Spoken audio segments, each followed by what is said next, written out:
semuanya, selamat sore, selamat datang lagi di Waktu PW atau di Waktu Podcast Bahana TSW. Bersama saya, Marsha, yang seperti biasa akan menemani Sobat PW semuanya dalam 30 menit ke depan.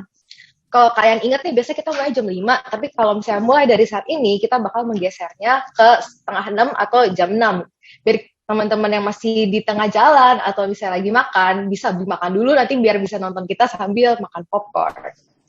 Nah, sesuai dengan yang ada di poster, hari ini kita bakal belajar tentang hal-hal yang mungkin Sobat PW semua sering bingungin nih. Kayak kenapa tiba-tiba reksadana pendapatan tetapnya NAV-nya kenapa turun ya mendadak? Atau kalau nggak misalnya, kenapa tiba-tiba IHSG all time high lagi? Nah, hari ini kita bakal mencoba menjawab pertanyaan-pertanyaan dari Sobat PW semua. Makanya hari ini saya juga mengundang ada tamu pembicara nih. Seseorang yang bisa banget untuk menjelaskan pergerakan-pergerakan dari pasar. Tapi sebelum kita kenalan nih, seperti biasa saya mau mengingatkan untuk Sobat PW semua buat follow Instagram dari Bahana @bahana_tcw. Lalu jangan lupa juga nyalakan lonceng notification buat story dan juga IGTV kita, karena kita akan sharing-sharing konten edukatif, dan juga kita bakal kasih kesempatan untuk bagi-bagi merchandise dari Bahana TCW. Seperti pada hari ini, ada yang beruntung untuk mendapatkan merchandise itu berupa Stojo. Ini Stojo cakep banget. Dan selamat untuk yang bernama Juang Cuan. Jadi nanti Juang Cuan bisa ambil ya Stojo ya dari saya. Nah, nanti kalau misalnya yang belum punya kesempatan untuk dapat Stojo, bisa buat next-nya nge-share poster untuk next live nih. Dan juga hari ini kita juga bakal bagi-bagi satu reksadana sebesar 300.000 bagi yang nanti stay sampai akhir dan memberikan pertanyaan terbaik. Tapi kalau misalnya yang udah pernah dapat jadi pertanyaan terbaik, ya bagi-bagi dulu dah sama yang belum pernah dapat ya. Oke. Hari ini kita bakal bahas mungkin menggunakan terms-terms yang walaupun masih basic, mungkin akan sedikit lebih advance daripada sesi-sesi sebelumnya. Jadinya nanti kalau misalnya ada yang kira-kira masih bingung atau apa bisa dicat dulu, nanti bisa ditanyain ke kita, atau bisa juga nonton sesi-sesi sebelumnya yang kita udah pernah upload di IGTV nih. Oke, yang udah nyariin mana nih Niko? Kita let's welcome Niko selaku investment specialist dari Bahana TCW. Oke, halo Niko, boleh perkenalan dulu nggak bro dengan Sobat PW semua? Halo sis Marsha, apa kabar nih Marsha? Waduh, baik banget nih. Gimana Niko? Oke, thank you banget. Tentang tema hari ini. Menarik nih. Tadi gue di awal juga denger bakal dapet 300.000 nih, lumayan untuk nonton hari Jumat malam ya. Venom Let There Be Light gitu ya. Cuman emang bener banget. Hari ini faktornya mungkin agak technical. Cuman I'll do my best ya untuk pakai general terms yang as general as possible. Jadi untuk teman-teman Sobat PW, kalau misalnya Sobat PW pengen nanya, jangan ragu untuk langsung tanya di kolom komentar. Karena mungkin banyak banget teman-teman yang nggak tahu nih sama terms financialnya. Gitu. Nah mungkin tadi bilang kenalan dulu nih ya. Namaku Niko. Kalau di Bahana ini posisinya itu kita bilang investment specialist. Sehari-harinya what I do adalah kita mengonversi seluruh satu aset kelas performance, jadi baik itu saham, obligasi maupun pasar uang, and then kita kerucutin nih pada periode ini baiknya masuk apa nih kayak gitu. Mungkin kalau teman-teman tahu fase corona mungkin masuk ke fourth wave nih di Jerman gitu. Terus di Italia udah fifth wave gitu. Imbasnya apa sih ke pasar saham kita? Apakah ini waktu yang tepat buat masuk atau enggak gitu? Nah kan kita sebenarnya lebih ngomongin kayak gitu. Nah mungkin di tema-tema seperti ini kita akan coba untuk orang awam melihatnya apa sih gitu. Nah jadi ini akan coba kita bahas di sini. Mungkin gitu dulu Mas ya.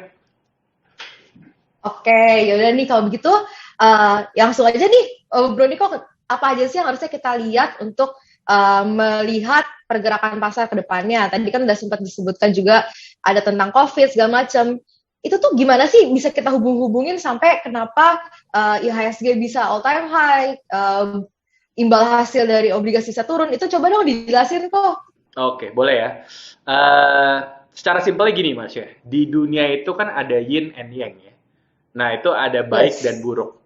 Jadi kalau misalnya kita bagi berita, itu biasanya kita klasifikasikan itu berita baik dan berita buruk gitu. Nah, kalau Hmm. misalnya di market itu juga sama. Berita baik untuk obligasi belum tentu itu berita baik untuk saham misalnya gitu. Tapi biasanya berita Hmm. buruk untuk dunia yang kita bilang secara keseluruhan itu berita buruk kayak contohnya mungkin corona. Nah, itu adalah faktor Hmm. penggerak yang bisa membuat gerak hampir seluruh kelas aset gitu. Jadi baik itu surat utang Hmm. harga bisa turun, pasar saham kita juga turun. Jadi ya itu kita semua bergerak based on news gitu ya. Nah, cuman kalau kita Hmm. lihat kalau kita mau kerucutin lagi nih, udah kita ngelihat berita baik dan berita buruk. Kalau gitu apa nih Hmm. baik buat saham, apa yang buruk buat saham? Kan gitu ya. Biasanya kita akan Ya. lagi kupas, oh ya udah deh kita coba ngelihat itu pakai top down approach gitu. Nah, biasanya nih Wah, Mas, apa tuh? kalau Top down approach. top down approach itu kalau misalnya bahasa Inggrisnya top down ya. Kalau bahasa Indonesianya Eh, atas ke bawah. Jadi kita lihatnya atas itu ke bawah. atas ke Oke. bawah ya. Jadi atas ke bawah gitu. Jadi kita ngelihat sebenarnya dari Hmm. atasnya itu kita lihat paling tingginya Hmm. itu misalnya dari resiko negara dulu. Nah, habis kita lihat dari Hmm. negara, baru turun ke sektor negaranya misalnya. Dari sektor negaranya baru Hmm. ngebahas tentang perusahaan negaranya. Jadi dari yang luas sekali Hmm. konsepnya itu kita kerucutkan ke yang paling sempit. Nah, itu metode top down biasanya ya. Nah, tapi kalau Hmm. misalnya untuk yang sekarang, kita misalnya faktor pemula nih, investor-investor pemula, aduh ribet banget kok Niko gitu, atau ribet banget nih kok Hmm. faktor-faktornya, saya kan nggak punya waktu ya, ya udah itu biasa diserahin ke saya atau ke Marsha yang biasa Oh, mantau lah karena kita jam 7 pagi itu wajib baca Bloomberg gitu. Jadi kita tahu setiap pagi betul. teman-teman investor betim itu bisa saya bisa dapat daily coffee gitu, daily morning coffee ya. Nah, jadi Hmm. ibarat kayak contohnya daily morning coffee itu kita bacain tuh. Kayak contohnya misalnya suku bunga kemarin habis meeting, oh tetap di 3,5, imbasnya apa sih? Gitu. Nah, biasanya udah kita bagiin itu Hmm. di hari tiap hari Senin atau bahkan setiap paginya. Gitu Marsha. Hmm. Oke, jadi daripada repot-repot kita harus bedain lagi mana news yang akan berefek atau misalnya news yang hoax atau enggak. Jadi kita dengerin dari Koniko aja nih, dari Broniko ya. Udah dirangkumin gitu. Nah, tadi kan juga sempat dibilang nih ada news yang contohnya terjadi di Amerika, ada juga misalnya news yang terjadinya di China gitu. Itu kan kesannya jauh banget. Hmm. Itu gimana bisa kita hubunginnya gitu loh. Misalnya di US itu kan kadang-kadang suka disebutkan misalnya the Fed ngapain, memangnya itu kenapa gitu hubungannya bisa sampai ke kita punya aset gitu. Betul.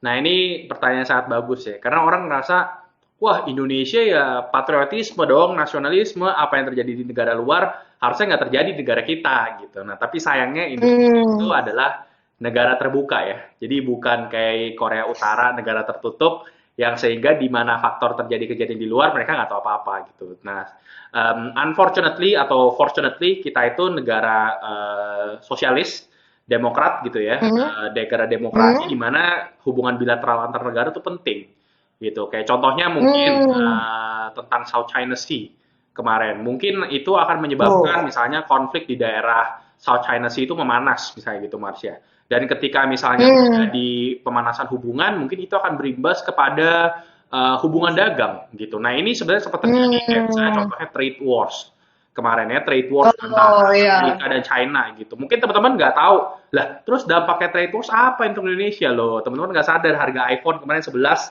itu harga iPhone termahal yang bisa teman-teman dapat. Harga iPhone 11 dibandingkan Waduh. dengan harga iPhone 13 yang hari ini muncul, itu lebih mahal harga iPhone 11 kemarin loh. Kenapa? Satu, itu Wah. karena ada trade wars. Jadi ya kita ngelihat harga barang itu Hmm. spiking up, permintaan itu makin tinggi, tapi ternyata perusahaan-perusahaan tersebut karena mereka nggak bisa, US ini nggak bisa dapat supply dari China, itu menyebabkan mereka itu harga-harga barangnya menjadi naik dan consumer ke Indonesia inflasinya juga makin tinggi. Itu kan sebenarnya imbas tidak langsungnya ya. Cuman kalau kita mau connectin Hmm. satu-satu mungkin orang jadi bingung. Jadi biasanya orang tuh hanya nangkep di pucuknya aja, tapi hilirnya orang biasa nggak lihat gitu. Tapi sebenarnya secara konklusi kalau itu buruk untuk apalagi negara-negara superpower ya di negara ini kayak contohnya Hmm. Amerika, China, Jerman itu biasanya akan berimbas ke negara Indonesia gitu. Oke. Kalau misalnya faktor-faktor yang tadi Bro Niko sebutin tuh efeknya berarti sama nggak sih kira-kira ke semua sektor kayak saham, ke obligasi sama pasar uang?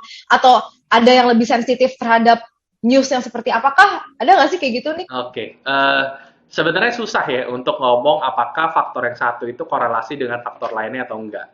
Karena itu sama aja kayak ngomong waktu kasusnya eh, Kim Son Ho itu bikin Marsha sedih banget, tapi ternyata buat saya kan biasa aja Wih, gitu ya. Nah, jadi malah memang seneng ya.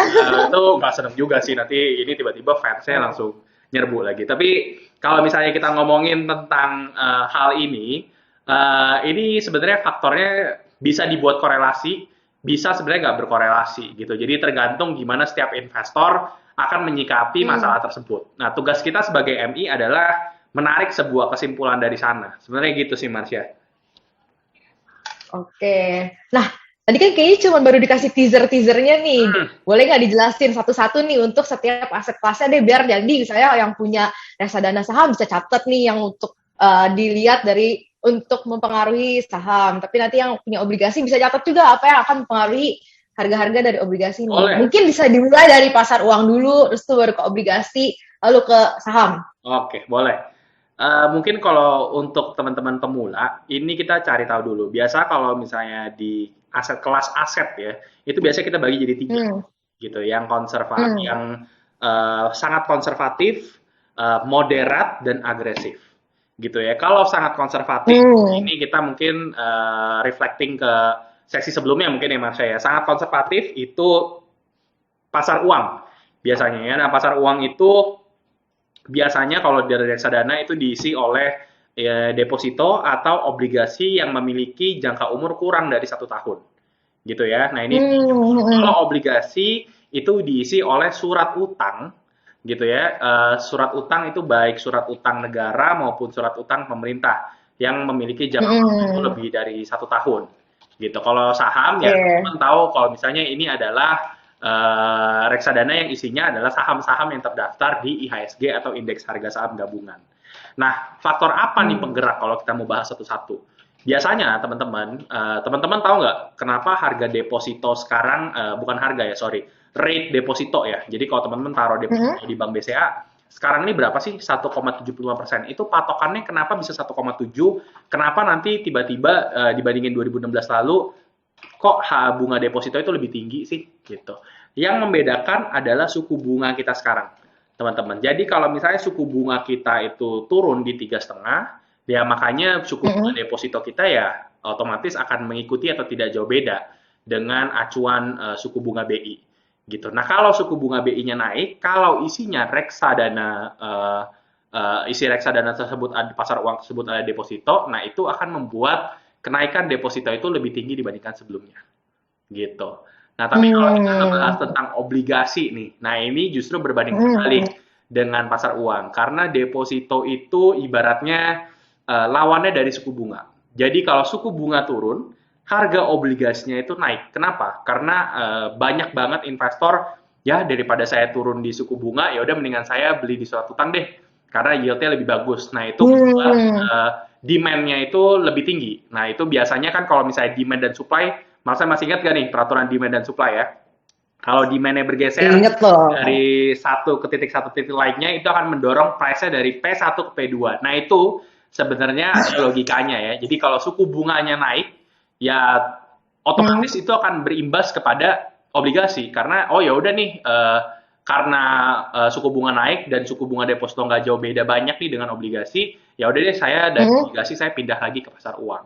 Nah sebenarnya gitu itulah yang Hmm. menyebabkan sebenarnya kenapa akhirnya suku bunga itu ada korelasinya dengan obligasi. Sebenarnya kalau mau lihat obligasi secara simpelnya di situ. Tapi kalau misalnya kita mau melihat, oh suku bunga nih Indonesia tetap nih, tapi kok suku obligasi kemarin turun ya, gitu. Nah kita bisa lihat dari banyak hal. Contohnya, misalnya CDS, Hmm. saya tahu dong CDS, Credit Default Swap, misalnya Default kayak gitu swap. ya. Nah Heeh. itu ngeliatin contohnya seberapa tinggi resiko Indonesia sebagai sebuah negara. Tahu nggak teman-teman rating Indonesia itu berapa? Berapa Marsha rating Berapa? Indonesia? Oh, Berapa ya Niko? Indonesia itu triple B. Gue nanya duluan nih. Ya, triple B. Oh, triple B. Nah, itu ya sebenarnya jadi alasan kenapa kalau teman-teman beli obligasi di Indonesia, yield atau imbal hasilnya itu lebih tinggi. kalau daripada teman beli obligasi di Amerika atau Singapura gitu ya, yang mungkin notabene-nya udah single A atau triple A gitu. Karena logikanya Hmm. semakin kita beresiko sebagai peminjam misalnya, atau Indonesia Hmm. sebagai peminjam ini semakin beresiko, maka rate yang ditawarkan harus lebih tinggi gitu. Ibaratnya kalau kita ya CI Hmm. dong, ya kan lo semakin beresiko Iya. lo, ya berarti kita kan harus dapat kita ambil resiko lebih, Kompensasi lebih banyak ibarat ya. lebih betul Marsha. Nah itu sebenarnya jadi patokannya sih gitu.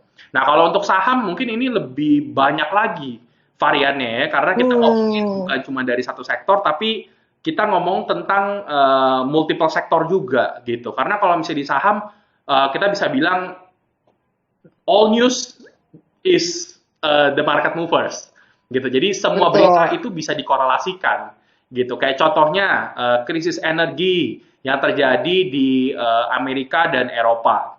Nah, itu yang membuat Hmm. harga batu bara naik gitu. Nah, ketika Hmm. US kemarin terjadi energy supply crunch, ternyata di Indonesia yang karena mayoritas kita adalah negara penghasil sumber daya alam dan terutama batu bara, ternyata kita mengalami kenaikan yang signifikan pasar saham kita. Nah, itu ibaratnya blessing in disguise Hmm. lah. Jadi bisa dibilang Iya. semua news mungkin baik jelek bagi US atau jelek bagi developed market, tapi itu bagus untuk emerging market atau negara berkembang, especially di Indonesia. Mungkin gitu Marsha ya. Nah, tapi nanti kalau misalnya sebut-sebut tentang misalnya kenaikan harga batu bara, bisa juga beda nggak sih kalau untuk di saham? Saya untuk saham batu bara memang bagus, tapi mungkin untuk saham-saham perusahaan yang inputnya itu harga dari batu bara, malah jadi jelek juga kan ya nggak sih? Jadi Betul, memang harus betul, betul. hati-hati banget nih asesnya nih. Betul, betul. Jadi kita nggak bisa mengkorelasikan, oke negara penghasil sumber daya batu bara, ya udah saya ambil saham-saham, semua saham sektor juga berkaitan. Itu kan nggak sepenuhnya benar ya. Jadi biasanya kalau kita mau Hmm. korelasiin gitu, pemain pasar biasanya bilang, oh kenapa sih investor asing itu nggak mau masuk ke Indonesia? Misalnya gitu, investor asing nggak mau masuk ke Indonesia, satu karena kita neraca dagangnya itu masih defisit. Tahu nggak artinya defisit? Neraca dagang itu adalah ekspor kurangin impor. Berarti kalau misalnya defisit artinya ekspornya jauh lebih kecil dibanding impor. Jadi selama ini pengeluaran kita jauh lebih besar dibandingkan pemasukan. Gitu. Nah, tapi ketika terjadi Hmm. commodity boom atau misalnya supply crunch yang menyebabkan harga batu bara naik signifikan, ekspor kita tiba-tiba jadi lebih tinggi dari impor. Nah, kenapa itu kira-kira Malaysia? Jawabannya cuma satu. Karena kita sebagai negara penghasil sumber daya batu bara itu terbesar, dan sebagai ketika harga batu bara yang naik signifikan, itulah yang menyebabkan ibaratnya kita ngejual barang yang tadinya 1.000 jadi 10.000 gitu ya, itu yang Hmm. nyebabin ya udah cuan kita bertambah. Nah itulah yang menyebabkan neraca dagang Betul. kita itu jadi surplus sekarang. Ini terakhir loh, sebelum dari Betul. 2012 gitu. Nah ini sebenarnya yang menyebabkan akhirnya oh banyak banget inflow asing mulai masuk ke Indonesia gitu. Nah itu yang menyebabkan sekarang indeks harga saham kita all time high nih, ditutup di 6720 ya Oh, gitu. terjawab juga akhirnya kenapa indeks saham kita all time high. Ya kemarin juga saya denger nih trade surplus tuh udah kalau nggak salah udah 18 bulan berturut-turut ya Iya trade betul, kita betul. tuh Rekor surplus. loh ini terakhir 2011 Mas ya. Iya, kita juga selain batu bara tuh Indonesia punya CPO juga ya, dan itu juga lumayan bisa Betul, berkontribusi ke surplusnya kita. Nah, betul. kalau kemarin tadi saya baca-baca, katanya kalau misalnya neraca dagang kita tuh surplus besar tuh bisa menstabilkan rupiah. Tapi memangnya buat apa sih kita rupiah tuh harus stabil? Emangnya Oke. ngefeknya gimana sih, Riko? Oke, oke. Mungkin Marsha sempat ingat ya, nggak tahu Marsha kelahiran tahun berapa ya?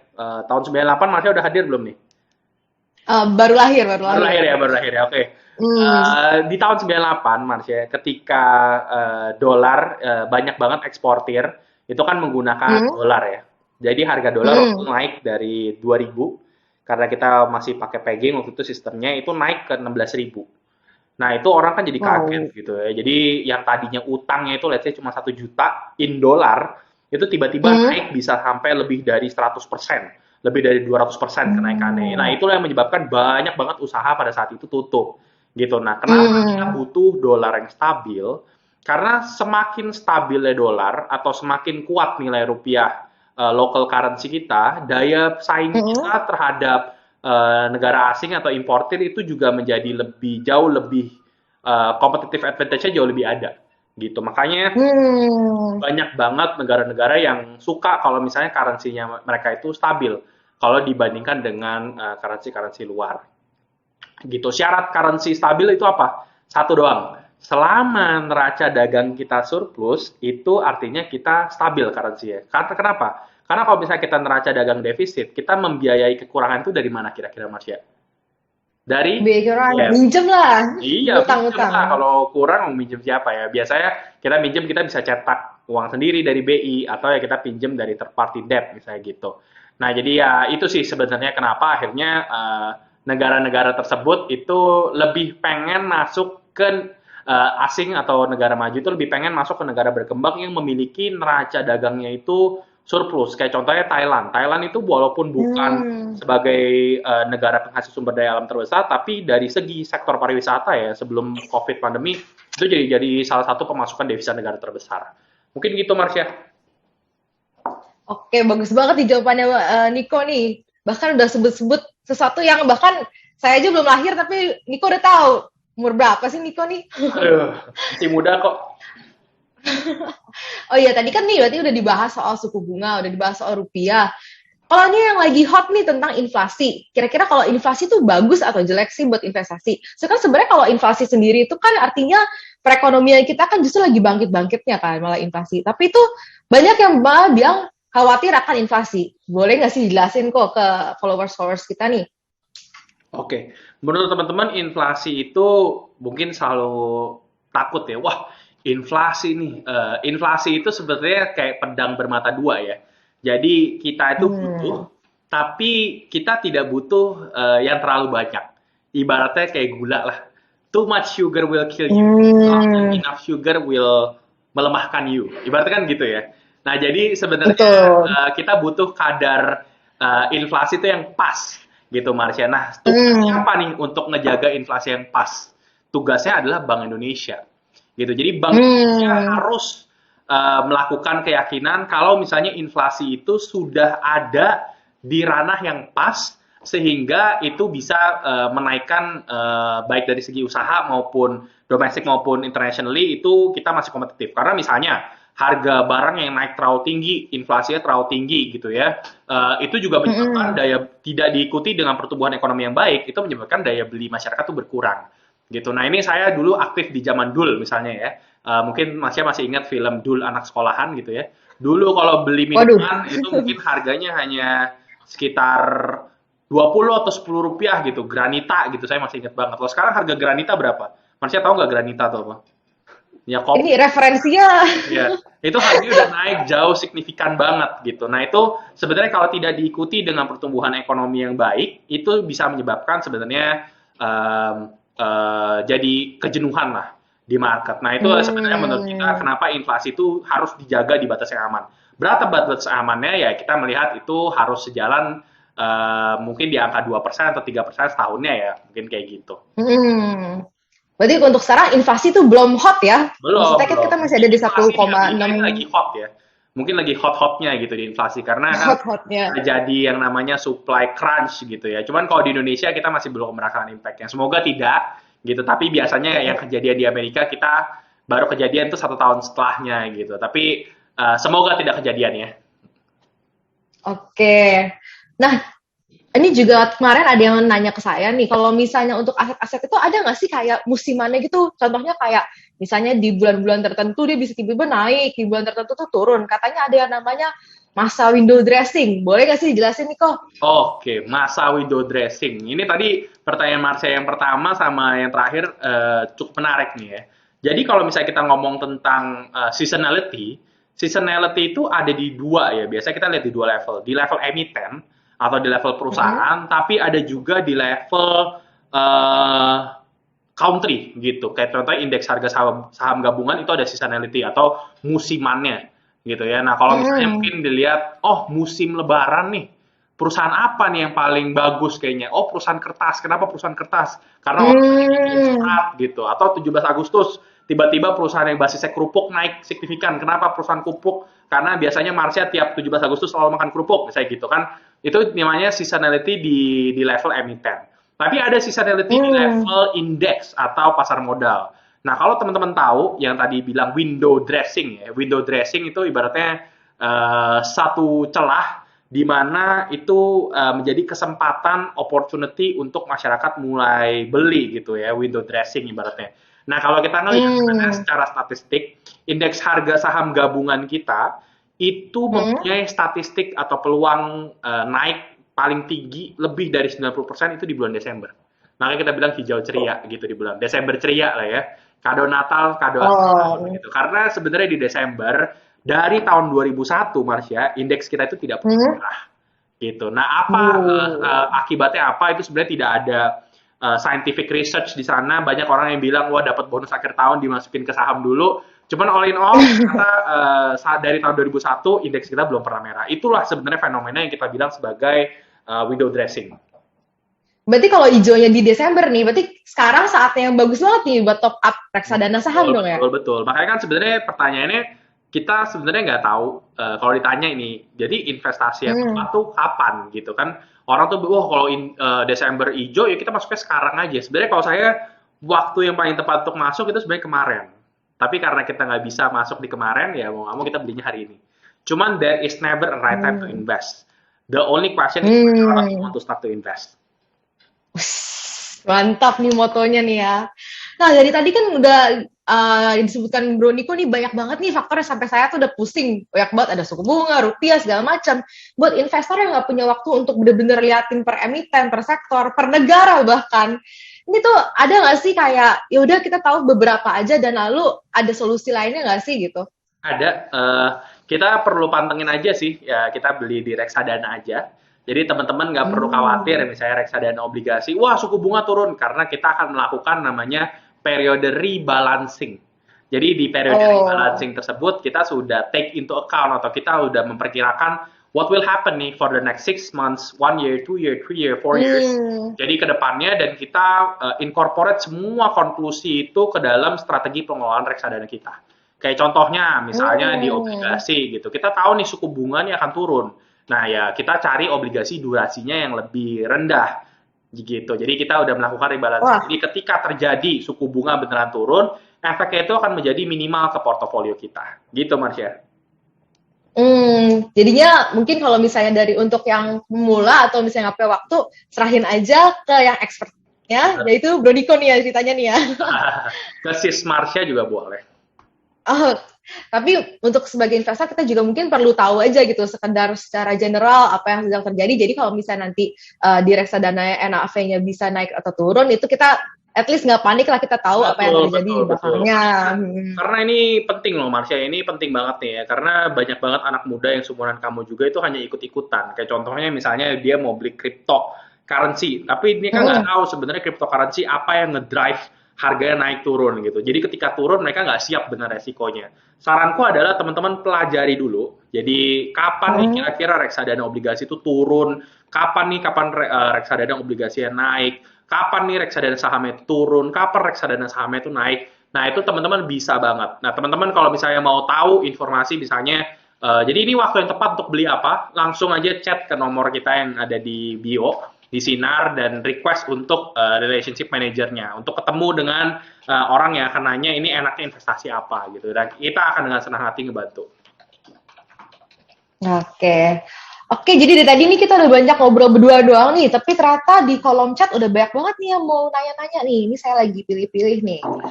Em, ini ada yang nanya tentang lembaga pemeringkat. Mungkin bisa jelasin dulu kalau lembaga pemeringkat itu sebenarnya apa, Hmm. terus efeknya apa, dan juga biasanya siapa sih lembaga pemeringkat itu?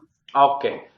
Keren banget nih yang nanya nih. Siapa yang nanya nih? Mungkin bisa di Satria Raga underscore 25.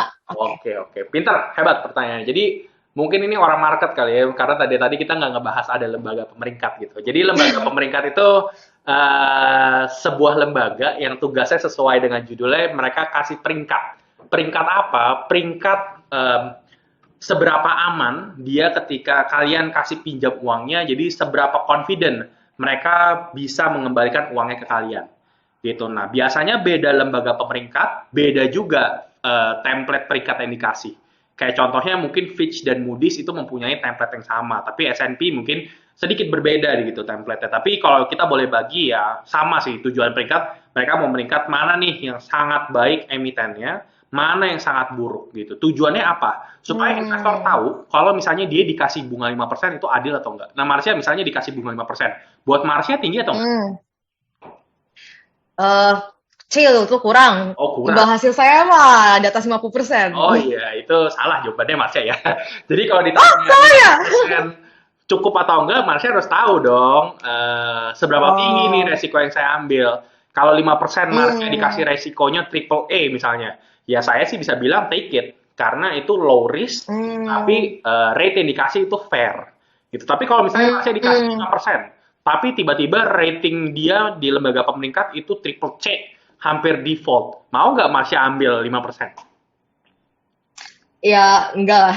Iya, maunya kan 50% ya. Karena kalau hitung Betul. sama di investment kan high risk, high return gitu. Jadi makin tinggi Betul. risk yang Marsha berani ambil, jadi mereka harus Mm-mm. bisa juga kasih return yang sejalan dengan resikonya. Ya, kayak gitu sih Marsha. Oh, konfirmasi. Berarti kalau misalnya lembaga pemeringkat itu khusus untuk aset kelas ini ya, obligasi ya. Betul, betul, Dan obligasinya bisa pemerintah dan juga korporasi. Dan tapi betul, mungkin ada agak perbedaan antara yang diperingkat oleh lembaga pemeringkat untuk negara dan juga untuk untuk korporasi. betul, Mungkin bedanya, mungkin yang sama dia lebih kayak memperingkat kemampuan bayar dari peminjamnya itu, mau itu dari negara, mau itu dari konsepnya sama, korporasi. benar-benar. Jadi baik itu emiten di suatu negara maupun emiten eh, negara tersebut itu sama. Tapi kalau misalnya kita ngomong secara internasional, emiten di negara tersebut tidak bisa memiliki peringkat lebih tinggi dari negara tersebut. Kayak contohnya misalnya Indonesia itu Hmm. peringkatnya triple B. Nah, kalau dia mau terbitin global bond atau surat utang internasional, peringkat dia maksimum itu juga triple B. Nggak bisa melebihi rating di negara Hmm. tersebut. Iya dong, fair dong. Iya. Oke, oke. Ini ada lagi pertanyaan dari Huta Hendri. Apakah return reksadana pasar uang melebihi angka inflasi? Nih, mungkin pas banget nih untuk dijawab oleh Bro Niko nih. Betul. Nah, kalau kita lihat sebenarnya angka inflasi kita ini masih ada di angka 2%-an, Bro. Sebenarnya kalau kita bandingin jangankan reksadana pasar uang ya, suku bunga acuan kita aja 3,5% itu udah lebih tinggi dari inflasi. Nah, kalau misalnya reksadana pasar uang kita sendiri itu sekarang ini ada di level 2,7 sampai 3% dan kita bisa bilang itu udah lebih tinggi dari inflasi. Jadi tujuan utama investment itu benar, kalau untuk pemula tujuannya adalah beat the inflation. Ya, jadi kita mesti tahu inflasi kita berapa, setidaknya uang kita itu tidak habis dimakan oleh inflasi. Jadi benar banget teman-teman harus tahu inflasinya berapa dan kira-kira aset apa nih yang bisa kasih return lebih baik dari inflasi. Gitu Mas ya. Oke. Ini ada lagi pertanyaan dari Coyrul Laman 909. The Fed akan melakukan tapering akhir tahun ini. Apakah dampak dari tapering ke instrumen aset seperti reksadana dan apa yang paling cocok untuk dibeli saat ini? Mungkin yang pertama dijelasin dulu tapering itu Nah, apa itu, good, Niko? good. Ya, kalau kita ngomongin tentang tapering, tapering itu sebenarnya baru pertama kali keluar itu di 2013 ya.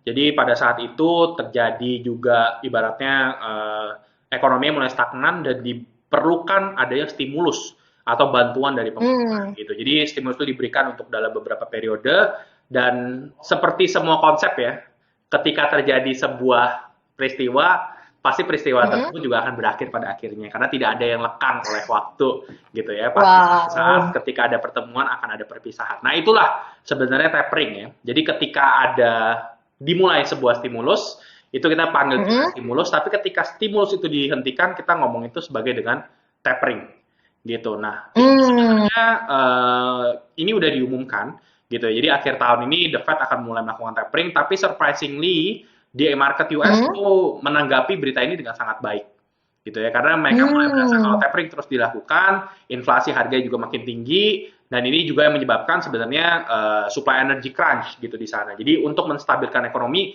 memang mereka justru impact-nya pengen membuat tapering ini cepat berakhir gitu. Jadi ini akan jadi Ya. berita positif sih sebenarnya untuk di market.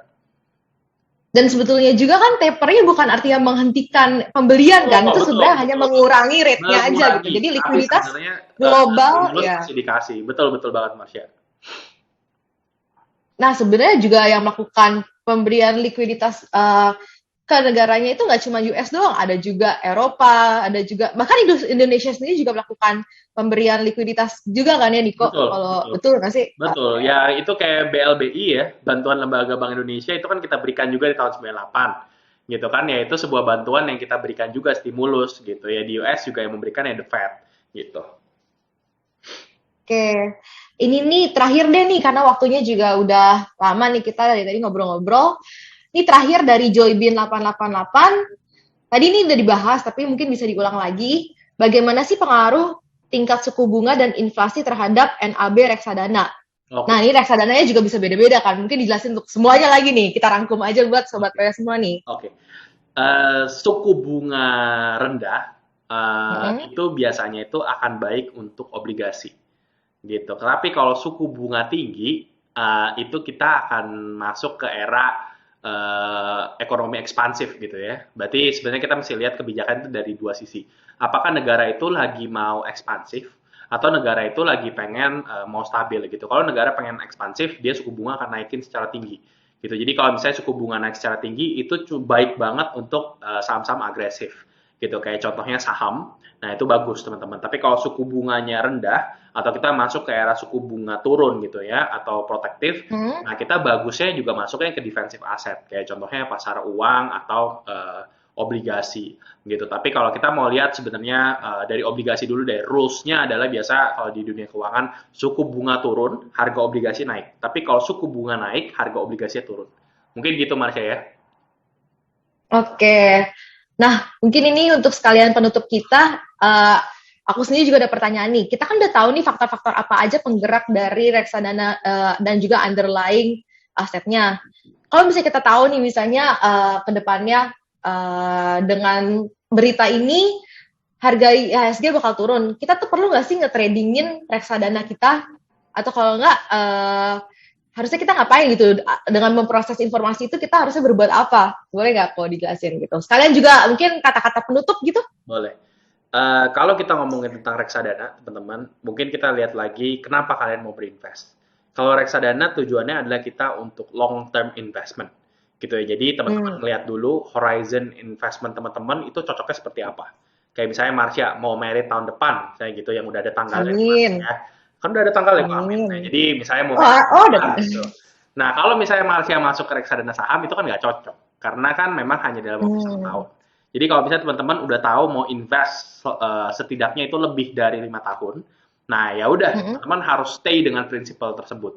Jadi kalau misalnya ada berita, teman-teman tahu nih, oh ya udah saya masih bisa hold atau saya pengen cash down. Nah itu dua pilihan gitu. Jadi ya kalau kita bilang mindset investasi kita udah bener dari awal gitu ya. Nah teman-teman nggak akan mulai pusing gitu. Tapi kalau misalnya mindset investasi teman-teman mungkin kayak Marsha, oh mau sanggitan atau mau lamaran mungkin bulan depan, ya udah berarti teman-teman investnya jangan di saham, investnya di pasar uang gitu.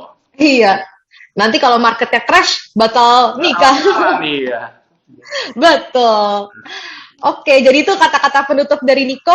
Kalau misalnya mau nikah, jangan taruh di saham. Itu kata-kata mutiara hari ini. Teman kita Jason ya, mungkin nikahnya mau 10-15 tahun lagi, boleh taruh di saham gitu. Oh, boleh taruh di saham. Oke.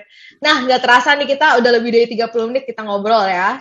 Dan juga kita udah belajar banyak nih tentang faktor-faktor yang menggerakkan underlying aset, yaitu money market kah, saham, dan obligasi, dan juga efeknya pada reksadana.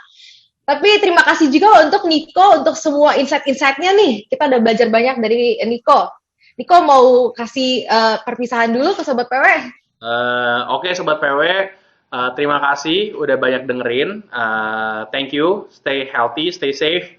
Jangan lupa nonton Fandom, Let There Be Carnage. Oke, Happy Friday. Mantap. Oh ya nih, jangan Happy Friday dulu. Soalnya aku mau ngumumin siapa pemenang reksadananya nih. Bisa langsung dipakai untuk TGIF.